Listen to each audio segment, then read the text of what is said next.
और आइए पहली बड़ी खबर की ओर आपको लिए चलते हैं। पश्चिम एशिया में अमेरिका, इजराइल और ईरान के बीच भीषण युद्ध को 2 हफ्ते से भी ज्यादा हो गया है। जंग रुकने का अभी कोई नामो निशान नहीं दिखता। इस सब के बीच ईरान पर लगातार बमबारी जारी है, तो वहीं ईरान भी बदले की कार्रवाई के तहत पहले से खतरनाक मिसाइलों का उपयोग करने का दावा कर रहा है। पूरा पश्चिम एशिया युद्ध के जख्मों से कराह रहा है। आइए आपको ताजा घटनाक्रम से जुड़ी एक रिपोर्ट दिखाते हैं और फिर इस पर अपने विशेषज्ञ मेहमान से हम चर्चा करेंगे।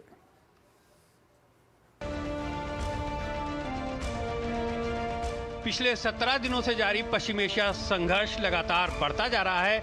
लड़ाई कई मोर्चे पर फैलती जा रही है और वैश्विक ऊर्जा बाजार भीषण दबाव में है। जंग शुरू होने के बाद से ईरान होर्मुज स्ट्रेट की नाकेबंदी कर रखा है। होर्मुज एक महत्वपूर्ण तेल शिपिंग मार्ग है, जहां ईरान ने अमेरिका और उसके सहयोगी देशों के जहाजों पर पहरा बिठा रखा है।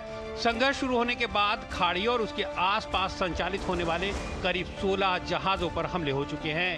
इस गतिरोध का असर वैश्विक अर्थव्यवस्था पर पड़ना शुरू हो गया है, जिससे ईंधन की कीमतें बढ़ रही हैं और तेल बाजार हिल गए हैं।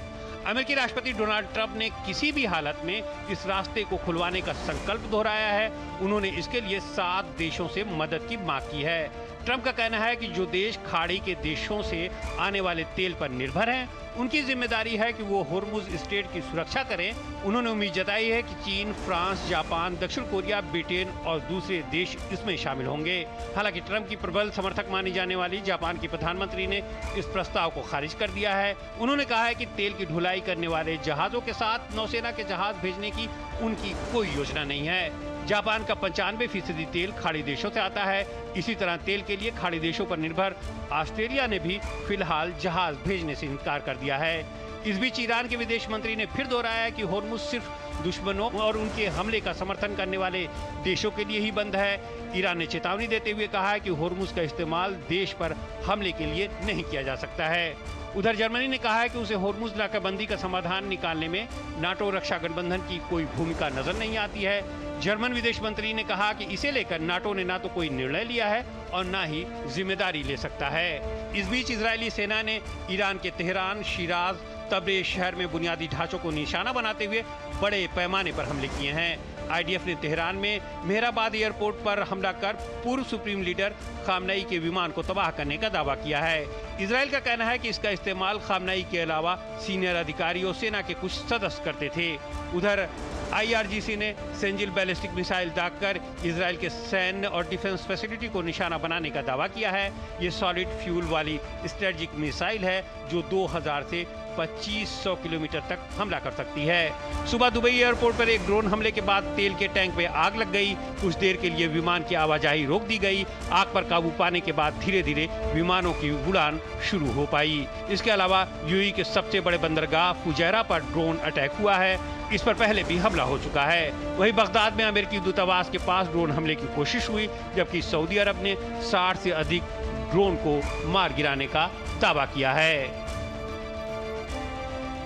और ताज़ा हालात पर बात करने के लिए हमारे साथ जुड़ रहे हैं आलोक बंसल, विदेशी मामलों के जानकार हैं। उनसे हम बात करेंगे। आलोक जी, बहुत बहुत स्वागत है आपका हमारे इस कार्यक्रम में। आलोक जी, पहला सवाल यही है कि क्या ईरान की जो मिसाइल और ड्रोन की ताकत है वो पहले से कम हुई दिखती है आपको? देखिए, इसमें कोई शक की बात नहीं है कि जैसे जैसे समय बीत रहा है, जो उनके पास उपलब्धता है वो कम हो रही है, लेकिन मारक क्षमता में कोई कमी नहीं आई है। और ऐसा नहीं है कि उनके आक्रमण कम हो रहे हैं किसी तरीके से। और जहां तक सवाल हॉर्मुज को बंद करने का है या अन्य देशों पर हमले करने का है, उनके पास ड्रोन्स की एक बहुत बड़ी खेप है उनके पास। और उसके अलावा अन्य कई छोटी छोटी जो इम्प्रोवाइज्ड डिवाइसेस हैं उनका भी प्रयोग हो रहा है। और मुझे नहीं लगता कि ईरान शीघ्र ही हमले बंद करेगा। हो सकता है हमलों की जो संख्या है वो कम हो जाए, कि जिस इंटेंसिटी के साथ वो पहले हमले हो रहे थे उसमें थोड़ी कमी आए, लेकिन वो हमले करने की स्थिति में है और कई दिनों तक वो हमले जारी रख सकता है। आलोक जी, एक दावा प्रेसिडेंट ट्रंप कर रहे हैं, वो कह रहे हैं कि ईरान समझौता करने की कोशिश कर रहा है, लेकिन ये समझौता वैसा नहीं है जैसा मैं चाहता हूं, इसलिए युद्ध जारी रहेगा। ईरान खारिज करता है, वो कहता है कि हम कोई समझौता नहीं करने जा रहे हैं। क्या लगता है इसमें सच्चाई क्या है? देखिए, अगर कोई समझौता करना भी चाह रहा होगा तो मध्यस्थों के माध्यम से हो रहा होगा, लेकिन कोई भी राष्ट्र अपनी सार्वभौमता और अपनी जो स्वाभिमान है उसके साथ कॉम्प्रोमाइज नहीं करना चाहेगा। इसलिए कोई भी पब्लिकली तो इस बात को एक्नॉलेज नहीं करेगा कि वो समझौता करना चाहता है। और ट्रंप के वक्तव्यों के ऊपर विश्वास करना थोड़ा आजकल मुश्किल होता चला जा रहा है, क्योंकि वो जो आज कुछ वक्तव्य देते हैं, कल कुछ और वक्तव्य देते हैं, और वो परिवर्तन होता रहता है। तो पहले उन्होंने कहा था 2 हफ्तों के अंदर युद्ध खत्म हो जाएगा, 4 हफ्तों के अंदर हो जाएगा, 5 हफ्तों के अंदर हो जाएगा। मुझे ऐसा लग नहीं रहा कि ये युद्ध जल्दी समाप्त होता दिख रहा है। तीसरा सवाल यह है आलोक जी, होर्मुज को लेकर के जिस तरह से प्रेसिडेंट ट्रंप की ओर से ये कॉल की गई थी कि दूसरे देश भी वहां पर आएँ, अपनी नेवी को लेकर आएँ, लेकिन हम देख रहे हैं कि जो नेटो के देश हैं वो मना कर रहे हैं इससे। तो क्या कहेंगे आप, ट्रंप अकेले पड़ते जा रहे हैं? देखिए, इसमें कोई शक की बात नहीं है। मेरे ख्याल से करीब करीब जिन देशों को उन्होंने बोला, उन्होंने सभी ने मना कर दिया है। आप देखें, ग्रीस ने मना कर दिया, जर्मनी ने मना कर दिया, यूके ने मना कर दिया, जापान ने कर दिया, ऑस्ट्रेलिया ने कर दिया, और चीन ने कोई रिस्पॉन्स दिया नहीं। तो मुझे नहीं लगता कि कोई अन्य राष्ट्र इसमें शामिल होना चाह रहा है। दूसरी बात, हमें समझना चाहिए कि कितनी भी शक्तिशाली नौसेना क्यों ना हो, एक इतने नैरो जो स्ट्रेट है उसको खुला रखना उसके लिए उतना आसान नहीं होगा।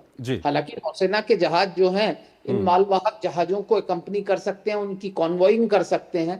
तो ये कार्य जो है खुले समंदर में करना बड़ा आसान है, लेकिन एक किसी राष्ट्र की सीमा के बहुत पास जाना उतना ही मुश्किल है, क्योंकि हमले होंगे। अगर जब इस तरीके की कार्यवाही होगी तो हमले होंगे, और जो नौसेना के जहाज हैं वो उन हमलों से अपने आप को बचा सकते हैं। पर क्या वो मालवाहक जहाज भी पूरी तरह से सुरक्षित रहेगा, कहना थोड़ा मुश्किल है। तो ये एक बड़ी समस्या है, और ईरान क्या करने वाला है इसके बारे में भी कोई जानकारी नहीं है। हो सकता है कुछ समुद्री माइंस लगाई हो उन्होंने, या कोई छोटी छोटी नौकाओं को भेज के सुसाइड अटैक्स टाइप जो करते हैं, रिमोटली कंट्रोल्ड व्हीकल्स वेसल्स जो हैं उनका भी प्रयोग कर सकते हैं। तो फुल प्रूफ ओपनिंग जो है हॉर्मुज की, मुझे नहीं लगता कि अभी संभव है। और राष्ट्रपति ट्रंप न सिर्फ अंतरराष्ट्रीय रंगमंच पर अपने देश के अंदर भी काफी हद तक अकेले पड़ते जा रहे हैं, क्योंकि उनका जो समर्थन था देश के अंदर वो भी अब काफी कम हो रहा है। जितने भी गैलप पोल्स आए हैं उनके अनुसार 25% से ज्यादा अमेरिकन जो है इस बात का समर्थन नहीं करते, ये जो युद्ध चल रहा है ईरान। आलोक जी, अगर हम इजराइल की बात करें तो इजराइल लेबनान से भी संघर्ष कर रहा है, वहाँ पर हिजबुल्लाह से संघर्ष कर रहा है, और इजराइल के अंदर में फुटेज कई सारे आ रहे हैं कि ईरानी मिसाइलें भी वहाँ पर गिर रही हैं, थोड़ा बहुत नुकसान भी वहाँ पर हो रहा है। इजराइल की स्थिति को लेकर के क्या कहेंगे आप? देखिए, इजराइल की बात दूसरी है। इजराइल के दूरगामी हित में है कि ईरान कमजोर हो जाए, ज्यादा से ज्यादा कमजोर हो जाए, और ईरान के जो सहायक आउटफिट्स हैं जिन्हें वो प्रॉक्सीज कहता है, जैसे हिजबुल्लाह हो गया, हमास हो गया, हुतीज हो गए, ये सब कमजोर हो। तो हिजबुल्लाह काफी हद तक कमजोर हो चुका है, लेकिन जिस तरीके से इजराइल चाह रहा है कि वो पूरी तरह से उसको खत्म कर दे, वो हो नहीं पा रहा। तो इजराइल जो लेबनान के अंदर है, वो जंग मेरे ख्याल से इजराइल के लिए थोड़ी मुश्किल होने वाली है। लेकिन जो स्टैंड ऑफ बैटल उसका ईरान के साथ चल रहा है वो इजराइल के हित में है। इजराइल ये सोच रहा था कि शायद ईरान जो ईरानी राष्ट्र है वो टूट जाए। वो कोशिश कर रहे थे कि कुर्दों को समर्थन दिया जाए, कुर्द आगे निकले, लेकिन कुर्दों ने साफ मना कर दिया, क्योंकि वो ट्रंप के ऊपर अब भरोसा करना उनके लिए थोड़ा मुश्किल हो गया है। क्योंकि जिस तरीके से अमेरिका ने उन्हें सीरिया, इराक में धोखा दिया या उनके साथ विश्वासघात किया, उसके बाद उनको अपनी जान को दांव पे लगाने से पहले वो कुछ गारंटीज चाहेंगे अमेरिका से या विश्व समुदाय से कि उनकी स्वतंत्रता को बरकरार रखने के लिए वो कोई गारंटी दे। और वो मुझे लगता है अभी ट्रंप उसके लिए तैयार नहीं है, क्योंकि वो तुर्की को नाराज नहीं करना चाहते। तो ये जो मुद्दा है, जहां तक सवाल इजराइल का है, अमेरिका का है, इसको हमें समझना पड़ेगा कि दोनों के इंटरेस्ट अलग अलग हैं। इजराइल के हित में है कि ईरान कमजोर होता रहे, भले ही ईरान इजराइल को थोड़ा बहुत नुकसान होता रहे। आलोक जी, अंतिम सवाल है कि खाड़ी देशों का क्या कुछ लग रहा है आपको आने वाले समय में? खाड़ी देशों में जिस तरह से कई जगह पर वहां पर हमले हो रहे हैं, क्या खाड़ी देश कोई एग्रेसिव कदम उठा सकते हैं आने वाले दिनों में? मुझे नहीं लगता कि खाड़ी देश इस तरीके का कोई एग्रेसिव कदम उठाएंगे, क्योंकि ना उनके पास क्षमता है। और दूसरी बात यह है कि अगर आप सऊदी अरब को छोड़ दें तो अधिकांश खाड़ी देश जो है एक्सपेट्रिएट्स के बलबूते पर चल रहे हैं। और जो जनमानस है वहां का वो अमेरिका के खिलाफ है, भले ही जो हुकूमतें हैं वो अमेरिका के साथ हैं। और तीसरी चीज ये है कि हमें समझना चाहिए कि जिस तरीके के हमले हो रहे हैं उससे कुछ खाड़ी देशों की अर्थव्यवस्था चरमरा सकती है, विशेषकर जो व्यापार और बिजनेस के ऊपर डिपेंडेंट है, जहां पे कि विदेशी कंपनियों का निवेश हो रखा है बड़ी भारी संख्या में, जो रियल स्टेट बूम के ऊपर डिपेंडेंट है। क्योंकि कई खाड़ी देशों को अपने जो तेल का जो उत्पादन है उसको बंद करना पड़ रहा है, गैस का उत्पादन बंद करना पड़ रहा है, और जो दूसरे देशों से निवेश आ रहा था वो भी अब धीरे धीरे रुक रहा है क्योंकि लोग पलायन कर रहे हैं। विशेषकर जो विदेशी कंपनियां हैं, जैसे बड़ी बड़ी कंपनियां हैं गूगल वगैरह, इनको जिन खतरा लग रहा है और वो जो है धीरे धीरे अपना ऑफिसेस बंद कर रही हैं और अपने लोगों को हटा रही हैं।